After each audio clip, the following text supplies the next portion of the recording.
আমি গত 27শে ডিসেম্বর পেকুয়াতে একটা প্রোগ্রামে ছিলাম কক্সবাজারে।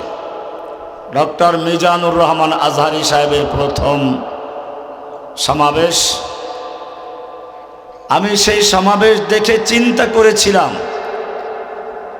আমরা না হয় রাজাকার, কেউ জঙ্গি, কেউ অমুক তমুক, এই মিজানুর রহমান আজহারি তো একজন মাত্র যুবক মানুষ, তেমন কোনো কঠিন বক্তব্য দেন না, ভদ্র মানুষ। তার বিরুদ্ধে হাসিনা এত খেপলো কেন? ওখানে যাওয়ার পরে আমার বুঝে আসলো, হাসিনা বুঝতে পেরেছিল মিজানুর রহমান আজহারির জনপ্রিয়তা যে পর্যায়ে পৌঁছেছে, যেই কোনো সময় সে যদি বিপ্লবের ডাক দেয় তাহলে তার তক্তা উল্টে যেতে পারে। এই কারণে তাকে দেশ থেকে পালাতে বাধ্য করেছিল। কিন্তু আপনারা দেখেছেন, কুলিল্লাহুম্মা মালিকাল মুলক, আল্লাহ তাআলা বলছেন কোরআনের সূরা আলে ইমরানের 26 নম্বর আয়াত, কুলিল্লাহুম্মা মালিকাল মুলকি তুতিল মুলকা মান তাশা। হে নবী, আপনি বিশ্ববাসীকে জানিয়ে দিন, হাসিনাকেও জানিয়ে দিন, আওয়ামী লীগ নাস্তিক মুরতাদদের জানিয়ে দিন, আল্লাহুম্মা মালিকাল মুলক, আল্লাহ সমস্ত ক্ষমতার মালিক। সমস্ত ক্ষমতার মালিক কে? নাকি জনগণ? এটা যদি বিশ্বাস করেন তাহলে আমাদের দেশের সংবিধানের সাথে কতে এখনো কি করে আছে, প্রজাতন্ত্রের সকল ক্ষমতার মালিক জনগণ। এই সংবিধান পরিবর্তন করে, এই সংবিধান বাতিল করে যতক্ষণ পর্যন্ত তাওহীদের সংবিধান গঠন না করা হবে, ততক্ষণ পর্যন্ত বাঙালি তুমি মুসলিম দাবি করতে পারো না। তোমার কোরআন পরিষ্কার বলছে, কুলিল্লাহুম্মা মালিকাল মুলক, আল্লাহ তুমি সমস্ত ক্ষমতার মালিক। কোন জনগণ ক্ষমতার মালিক নয়, কোন খাজা বাবা ক্ষমতার মালিক নয়, কোন জনক ক্ষমতার মালিক নয়, সব ক্ষমতার মালিক তুমি এক আল্লাহ। তুতিল মুলকা মান তাশাউ, তুমি যাকে ইচ্ছা ক্ষমতা দান করো। ক্ষমতা দেওয়ার মালিক কে? ওয়া তানজিউল মুলকা মিম্মান তাশা, তুমি যার থেকে ইচ্ছা ক্ষমতা ছিনিয়ে নাও। ক্ষমতা ছিনিয়ে নেওয়ার মালিক কে? যেই অহংকারী ফ্যাসিস্ট হাসিনা এদেশের আলেমদেরকে রাজাকার বানিয়ে, জঙ্গি বানিয়ে, অথবা বিভিন্ন ভাবে এক একজনকে, কাউকে ফাঁসিতে, কাউকে কারাগারে, কাউকে দেশ ছাড়া করেছিল, আল্লাহ রাব্বুল আলামিন দেখিয়ে দিলেন তার ভুনা করা মুরগি, খাসি, গরু, এরপরে বস্তা বস্তা টাকা প্ল্যান করেছিল কায়দা মতো খাওয়াবে পুলিশ অফিসারদেরকে, সেনা কর্মকর্তাদেরকে। এরপরে দেশের মাসুম স্কুল কলেজের মাদ্রাসার ছাত্রদের বুকে গুলি চালিয়ে বুক ঝাঁঝরা করে দিয়ে হলো তার ক্ষমতায় লিখতে হবে। আল্লাহ তাআলা জানিয়ে দিলেন, ওয়া তানজিউল মুলকা মিম্মান তাশা, তুমি যাকে, যার থেকে ইচ্ছা ক্ষমতা ছিনিয়ে নাও। ক্ষমতা ছিনিয়ে নেওয়ার মালিককে? তো রান্না করা ভুনা মুরগি, খাসি, গরু সব কিছু ফেলে তোকে খেতে দেওয়া হলো না। তোকে সব কিছু ফেলে 14টা ব্রিফকেসে টাকার বস্তা ভরে পালাতে বাধ্য করেছেন কে? ক্ষমতা ছিনিয়ে নেওয়ার মালিক কে?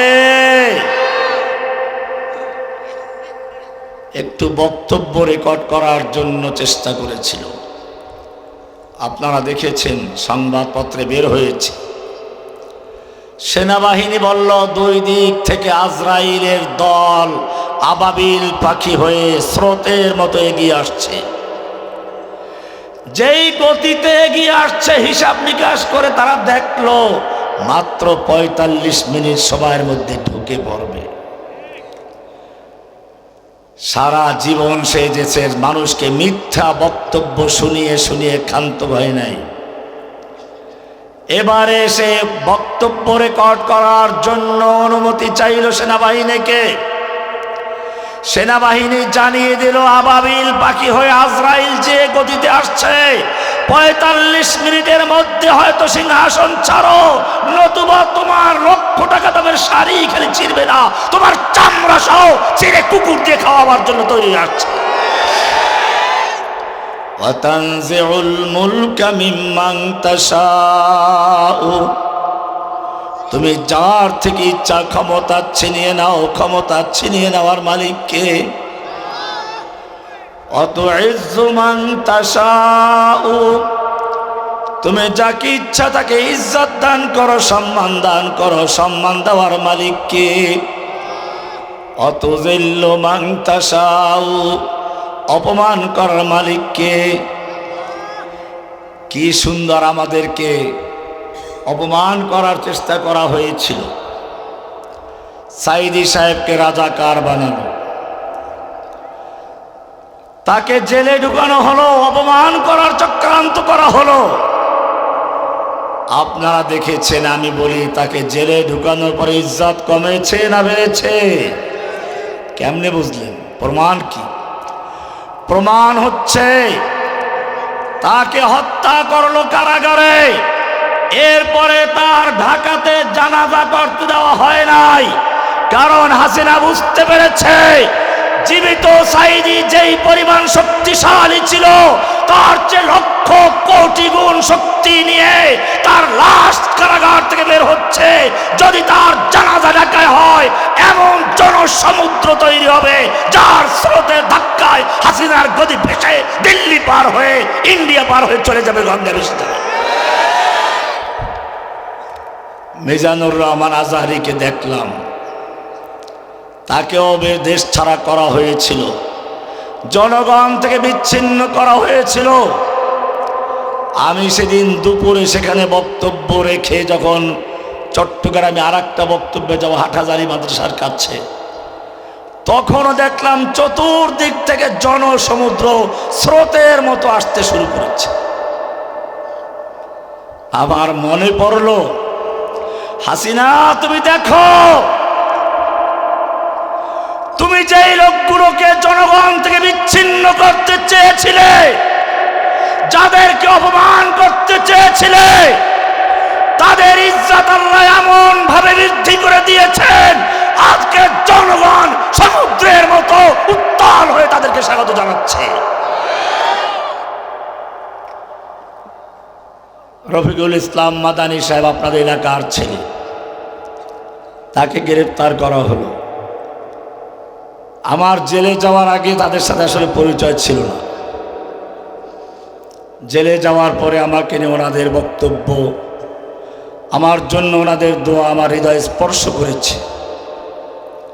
কারাগারে গিয়েও আমার সঙ্গে দেখা করেছে, আপনারা দেখেছেন। জেল থেকে আসার পরে তার ইজ্জত সম্মান বেড়েছে না কমেছে? আগের চেয়ে জনপ্রিয়তা কমছে না বাড়ছে?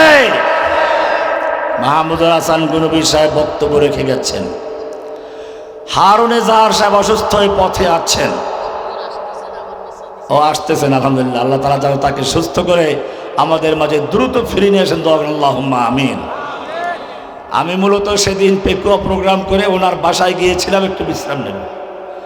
গিয়ে দেখলাম এমন অসুস্থ, উঠতেই পারছেন, আওয়াজ দিয়ে কোনো রকম কথা বললেন। আমাকে বরং আর একটা প্রোগ্রাম ধরিয়ে দিলেন, ওনার আব্বার প্রোগ্রাম ওনাদের ওখানে, যার কারণে আমার 3টা প্রোগ্রাম করতে হলো সেদিন। আল্লাহ তাআলা তাদের ইজ্জত বাড়াইছেন না কমাইছেন? জেলখানায় যত লোক গিয়েছে, জেল থেকে বের হওয়ার পরে আল্লাহ রাব্বুল আলামিন দেখালেন, হাসিনা তুই যাদেরকে অপমান করতে চেয়েছিলি আল্লাহ তাদের সম্মান এমন ভাবে বাড়িয়ে দিয়েছেন, আজকে তাদের জন্য জনগণের ঢল নামে প্লাবনের মতো জনগণ তাদেরকে সমর্থন করছে। আর তোর লোকদের অবস্থা কি জানিস?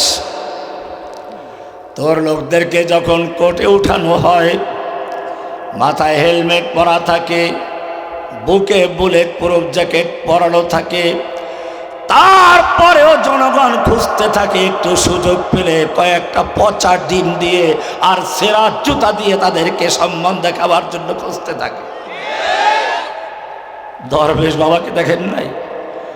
আল্লাহর নবীর সুন্নাতটাকে কামাতে সে দ্বিধা করে নাই। বোঝা গেল যারা গণতন্ত্রী অথবা ধর্ম নিরপেক্ষ রাজনীতি করে, এদের দাড়ি দেখে তুমি চিন্তা করো না, ধোকা খেও না। এদের দাড়ি যে কোনো মুহূর্তে কামাতে পারে।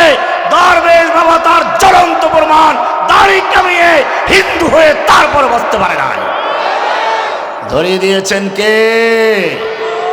ওই যে কালামানিক পালাবার জন্য জঙ্গলে গিয়ে কলা পাতা বিছিয়ে মশার কামড় কেউ রক্ষা পায় নাই। সূরা আলে ইমরানের 26 নম্বর আয়াত বলছিলাম, অত ইজ্জু মান তাশাউ, ইজ্জত দেওয়ার মালিক কে? অত জিল্লু মান তাশাউ, অপমান করার মালিকও কে? বিয়াদিকাল খায়র, সব ক্ষমতার মালিক, সব মঙ্গলের মালিক কে?